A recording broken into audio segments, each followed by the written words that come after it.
شب به گلستان تنها منتظرت بودم، باده ناکامی در هجر تو پیمودم، منتظرت بودم، منتظرت بودم.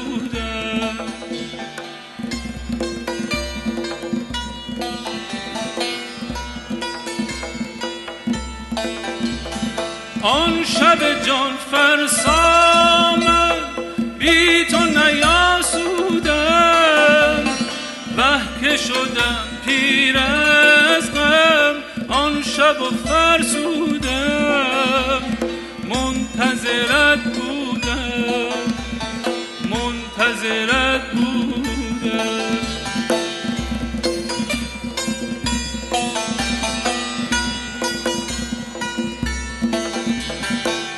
دیدم همه شب دیده به ره تا به سحرگاه، ناگه چو پری خنده زنان آمدی از راه، غمها به سر آمد رنج غم دوران از دل بزدودم، منتظرت بودم، منتظرت بودم.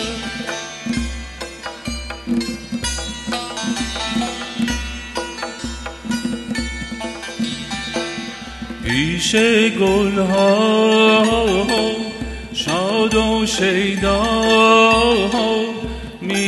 میخرامید از قامت موزونم،